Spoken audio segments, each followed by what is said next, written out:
My name is Alexander Clark, and I'm an attorney that sues insurance companies. I like that Progress Texas is a dedicated arm of communications and strategy day in and day out, regardless of whether you have a campaign, whether it's a good cycle or a bad cycle, that always wants to articulate our values in a way that can be distilled down and shared in conversation, that you can keep up with things even if you got a busy life. 2026 should be an incredible cycle for Texas Democrats. We're due for a win, and we got to treat these cycles like people treat the stock market. When people are panicking and they're in despair is the exact time you want to be buying.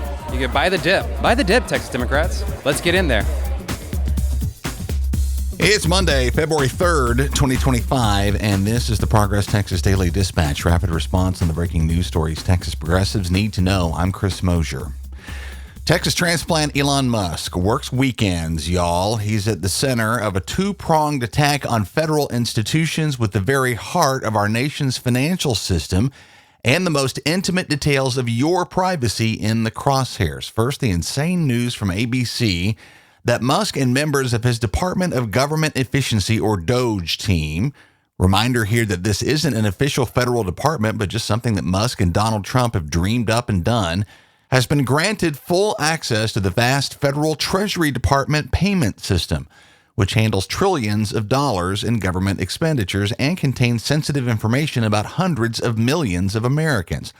Up until now, this has been a very, very closely guarded system for obvious reasons. Essentially, the checkbook for the federal government. David Lebrick, a career official with the Department of the Treasury who resisted allowing Musk access to the database, was shoved aside into retirement last week. That access was then granted to Musk and DOGE by new Treasury Secretary Scott Bessent, a Trump appointee who was just confirmed by the Senate less than a week ago.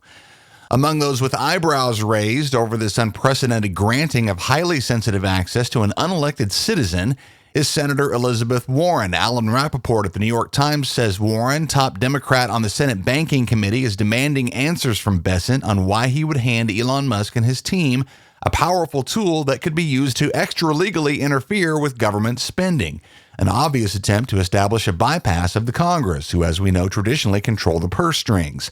Senator Warren writes to Bessent, quote, "It is extraordinarily dangerous to meddle with the critical systems that process trillions of dollars of transactions each year, are essential to preventing a default on federal debt, and ensure that tens of millions of Americans receive their Social Security checks, tax refunds, and Medicare benefits," unquote. Second part of just this weekend's developments in Muskville, his full-on attempt to destroy the United States Agency for International Development, or USAID, the apparatus in charge of foreign aid on behalf of the U.S. government and the world's largest single aid donor, last year overseeing $72 billion of assistance spending worldwide. We're talking women's health and landmine clearance in conflict zones, access to clean water, field hospitals and Thai refugee camps, HIV/AIDS treatments, energy security, anti-corruption work, and volumes more. USAID provided 42% of all humanitarian aid tracked globally by the United Nations last year.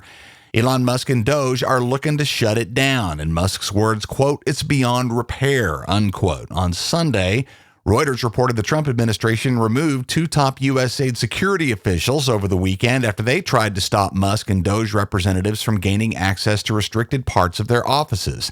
The USAID website has gone dark, and its staff of over 10,000 federal employees are facing an uncertain future this Monday morning, to put it mildly. Back to Texas, where Governor Greg Abbott gave his biannual State of the State address yesterday in Austin, his last before the next time he faces the voters of Texas in 2026. Rachel Ozier-Lindley and Nina Banks at KERA in Dallas say the speech's most notable moment was Abbott's declaration of 7 emergency items for the current legislative session. The Texas Constitution limits the ledge to votes on such declared legislative items during the first 60 days of the session. They are universal private school vouchers, property tax reduction, and severe limits on the raising of school district taxes, a generational investment in water supply and infrastructure projects, a $750 million investment in expanding incentive and merit raise programs for teachers, investment in high school career programs, the creation of a Texas Cyber Command cybersecurity force, and new laws placing limits on judges' discretion when granting or denying bail to violent criminals. Kelsey Thompson at KXAN in Austin covered the Democratic response, which came in the form of a pre-recorded message from outgoing Texas Democratic Party Chair Gilberto Hinojosa, who emphasized the struggles that everyday Texans face 3 decades into the Republican Party's reign in the Lone Star State, in the areas of reproductive rights and health care access, energy, the Texas public education system, and the state's relationship with Mexico.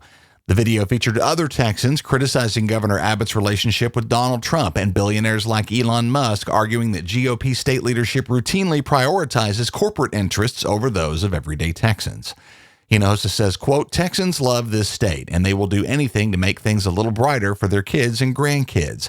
Regular people from all walks of life in every neighborhood deserve a fair shot to get ahead, and they're not going to get it while Abbott's billionaires are lining their pockets," unquote.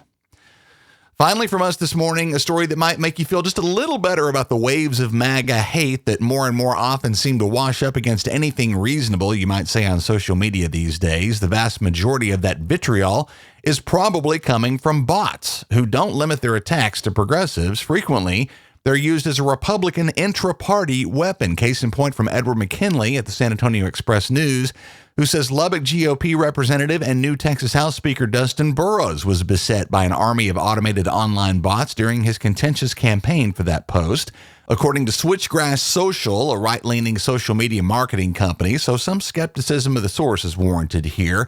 This article does give an interesting inside glimpse at how so-called seed farms work, creating huge numbers of new social media accounts and sending them directly into particular conversations on various social media platforms.